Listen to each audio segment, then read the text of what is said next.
राधे राधे माताओं। अगर आप तीज व्रत उपवास करती है तो आपके लिए जानना यह बहुत वीडियो जरूरी है। इस बार बहुत बड़ा संशय है तीज को लेकर करके, और बहुत सोच विचार करके तब आपको तीज का उपवास करना है। देखिए क्या पोजीशन है पंचांग में, और पूरे जहां भी सर्च करके अपना गूगल, इसीलिए तीज का वीडियो अभी नहीं आ रहा है। देखिए इसका सच्चाई मैं बताने जा रहा हूं कि तीज में कितना बड़ा संशय इस साल हो गया है। भाद्रपद शुक्ल पक्ष में सुहागिन औरतों का यह महान पर्व मनाया जाता है अपने पति के अखंड सौभाग्य और सुरक्षा के लिए, उनके लंबी जीवन के लिए और अचल सुहाग के लिए। देखिए पोजीशन तो हर जगह पर पंचांग में भी क्लियर लिखा हुआ है कि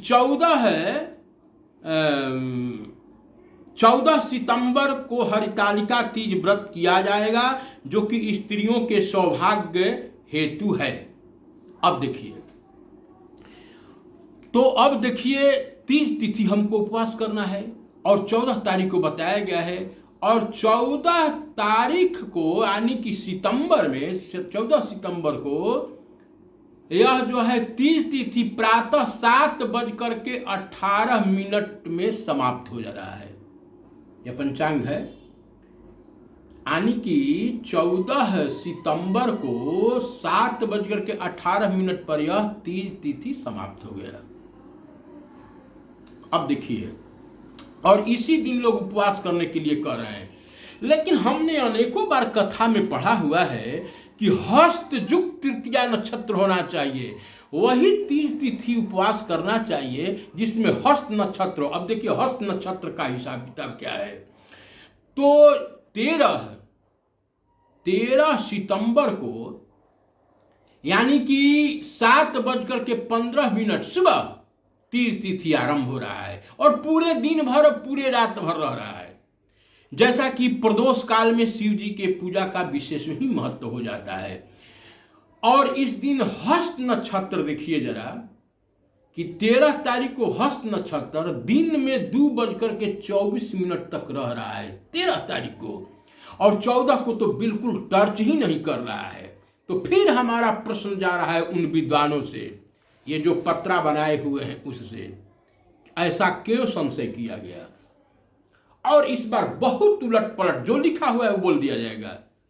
हस्तयुक्त तृतीया नक्षत्र पर विशेष ध्यान दें, ऐसा पुस्तक में हरितालिका तीज का है लिखा हुआ। और इस दिन जब 14 तारीख को हम मना रहे हैं, तो 14 तारीख को 7:18 पर जब समाप्त हो गया तीज तिथि, तो गणेश चतुर्थी तो इस दिन हो गया। और पंचांग भ्रमित करेगा इस बार। आप भी अपने नजदीकी के ब्राह्मण से अच्छे तरह से पूछ करके विचार कर करके, नहीं तो ऐसा ना हो जाए कि मन में कहीं अफसोस हो जाए। हमारा अपना मानना है, मैं सबका नहीं, लेकिन मैं अपनी मान्यता के अनुसार ही बोल रहा हूं कि अगर तीज तिथि 13 सितंबर को अगर 7:15 के बाद शुरू हो रहा है, और प्रदोष काल में स्त्रियां जो है महादेव जी के बालुकामय या मिट्टी से चित्र या मूर्ति बना करके उनकी पूजाएं करती है, तो इस दिन जो है सोमवार दिन पड़ रहा है। 14 तारीख को सोमवार दिन पड़ रहा है। ठीक है,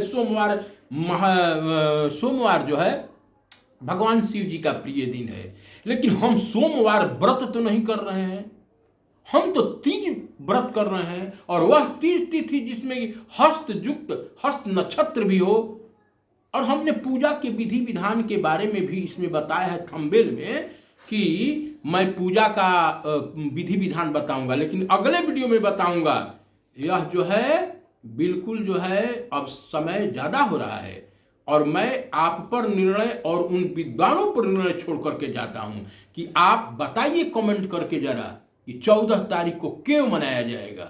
पूरे पंचांग में लिखा हुआ है, पूरे गूगल वगल जितना भी सेट बेट मार के देख लीजिए, ये मेरे मन में प्रश्न है और क्वेश्चन है, और विद्वानों से और जो भी हमारे यूट्यूबर पत्रा जो देख करके बता रहे हैं 14 तारीख को आखिर क्यों, 14 सितंबर को आखिर क्यों, हमारे मन की जिज्ञासा को पूरा करके कमेंट बॉक्स में बताइए। और माताओं और बहनों पूरा बढ़िया से छानबीन करके तब इसके ऊपर अभी गोष्ठी बैठेगी ब्राह्मणों की, तब मैं क्लियर कट बताऊंगा कि किस दिन उपवास करना है। लेकिन मेरी मान्यता अपना है कि मेरे संशय को दूर कीजिए कि 13 सितंबर को क्यों नहीं तीज तिथि मनाया जाएगा, हरितालिका तीज क्यों नहीं मनाया जाएगा।